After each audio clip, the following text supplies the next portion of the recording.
Et salut tout le monde, c'est Lorenzo High Tech, et oui, comme je l'ai en titre, aujourd'hui on va parler du Oppo Reno 13 Pro 5G, le smartphone le plus premium dans la gamme des Oppo Reno, mais attention, c'est pas les plus premium par rapport au Oppo Find X, on va en parler, mais avant de commencer la vidéo, si vous êtes toujours pas abonné à ma chaîne YouTube, abonnez-vous, allez 100% High Tech, n'oubliez pas d'activer la petite cloche de notification pour être notifié lorsque je fais une vidéo, et bien entendu à mes autres réseaux sociaux, c'est-à-dire Instagram, TikTok et Twitter.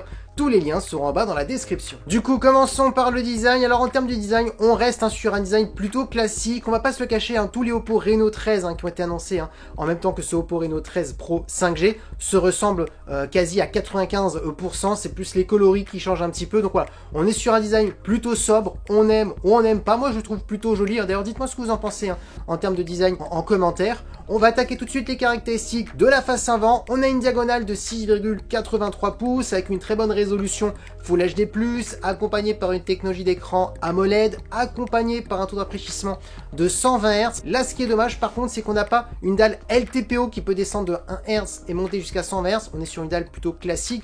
Certes, on a un taux de rafraîchissement variable de 60 à 90 ou 120, donc voilà, c'est ça qui est un bon point, mais par contre, on ne va pas en dessous. Par contre, le bon point, c'est au niveau du ratio d'écran qui est de 93,8%, donc on a vraiment très peu de bordure pour un smartphone qui n'est pas non plus très premium. Ensuite, si vous aimez bien regarder des contenus multimédia sur votre smartphone, ça sera parfait, parce que cet écran est certifié HDR10+, donc un bon point pour tout ce qui est Disney+, Amazon Prime, etc. Et au niveau de la caméra frontale, on est sur une caméra de 50 mégapixels, donc parfait pour faire des photos ou des vlogs. Par contre, le petit point négatif, je trouve, sur ce smartphone, c'est sa luminosité. On est sur du 600 nits en standard, donc c'est plutôt en général lorsqu'on n'est pas dans un environnement très lumineux. Par contre, si vous êtes en extérieur, on monte jusqu'à 1200 nits, donc c'est le maximal.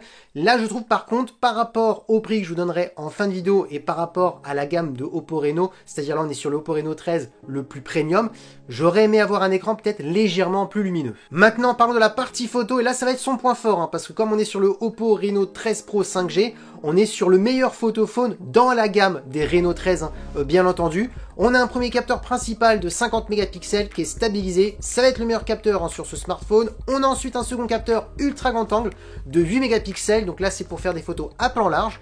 Et là, comme troisième capteur, enfin un bon capteur. Pourquoi je dis enfin? Parce que si vous regardez les Oppo Reno 13 classique ou les Oppo Reno 13 FS, on est soit sur un macro, soit sur un capteur monochrome. Et je l'ai dit dans mes vidéos précédentes que c'est des capteurs juste marketing pour dire qu'on a 3 capteurs, mais en réalité on n'a que 2 très bons capteurs, sauf sur ce Oppo Reno 13 Pro 5G où là le troisième capteur est vraiment un capteur utile. La preuve, on est sur un téléobjectif qui permet d'avoir un zoom optique jusqu'à x3,5 sans perte de qualité, et on est sur un gros capteur de 50 mégapixels qui permettra aussi d'avoir un zoom numérique. On pourra zoomer avec une perte certes, mais moins importante parce qu'on est comme sur un gros capteur de 50 mégapixels.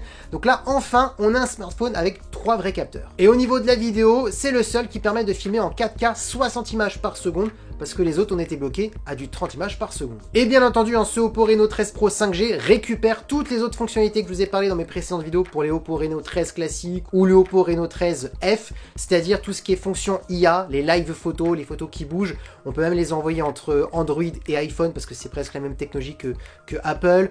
Tout ce qui est retouche, si vous avez un reflet en plein milieu de la photo, hop, on peut supprimer le reflet grâce à l'IA. On peut modifier une personne en avatar, en animation, voilà, grâce au studio IA. Donc on peut faire pas mal de choses avec l'intelligence artificielle. Donc voilà, un bon point, parce qu'on a 3 capteurs polyvalents sur ce smartphone, et en plus, on a de l'IA. Avant de parler des performances, du point fort de ce smartphone, et bien entendu, c'est la certification IP69, qui veut dire que votre smartphone est waterproof. Si malheureusement vous faites tomber votre smartphone dans l'eau, il fonctionnera toujours. Et pareil, cette certification est intéressante aussi pour la poussière. Maintenant, parlons du point fort de ce smartphone, les performances. On a 12 Go de RAM, accompagné d'un processeur de MediaTek, le Dimensity 8350, qui est un équivalent d'un processeur de Qualcomm vers un Snapdragon 8 Gen 2 à peu près, donc d'un processeur haut de gamme. Donc oui, on a vraiment un bon score en tutu. D'ailleurs, on dépasse les 1 million, donc c'est quand même plutôt pas mal. Donc oui, pour faire du gaming, pour utiliser des applications gourmandes, si vous vous posez la question est-ce que du Genshin Impact ou du Call of Duty Mobile avec des graphismes en élevé ça fonctionnera, voire même en ultra,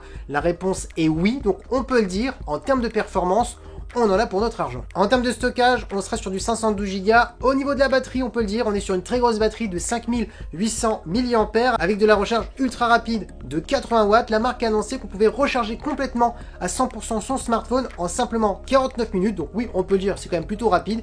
Et au niveau des connectivités, on est sur du Bluetooth 5.4 et de la Wi-Fi 6E. Et oui, maintenant vous voyez le tarif, et bah ce Oppo Reno 13 Pro 5G a été annoncé au tarif de 799 €. Donc oui, on peut dire 800 €. Alors qu'est-ce qu'il faut retenir sur ce smartphone? Et bah bien entendu, c'est son processeur.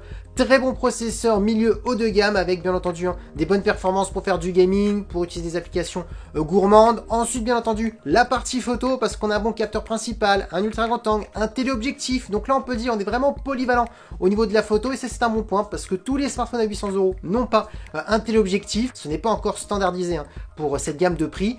Ensuite l'écran, il aurait été presque parfait si on avait une luminosité un peu plus élevée parce que comme j'ai dit au tout début de la vidéo, entre 600 et 1200 nits, c'est vrai que c'est un petit peu moyen pour ce tarif. Après le reste, le 120 Hz, la résolution à écran AMOLED, bon voilà, rien à dire. Donc voilà, c'est le petit moins et peut-être le seul petit moins que je mettrai sur ce smartphone parce qu'après pour le reste, quand vous regardez la batterie, la recharge rapide, etc., tout est plus que correct. Du coup, dites-moi ce que vous en pensez en commentaire de ce smartphone, parce que oui, la vidéo est terminée. J'espère que la vidéo vous a plu. Si c'est le cas, n'oubliez pas le petit pouce like, de vous abonner sur cette chaîne YouTube et d'activer la petite cloche de notification pour être notifié lorsque je publie une vidéo. Et bien entendu à mes autres réseaux sociaux, c'est-à-dire Instagram, TikTok et Twitter. Tous les liens seront en bas dans la description. Et maintenant, je vous dis à très bientôt. C'était Lorenzo High Tech. Ciao.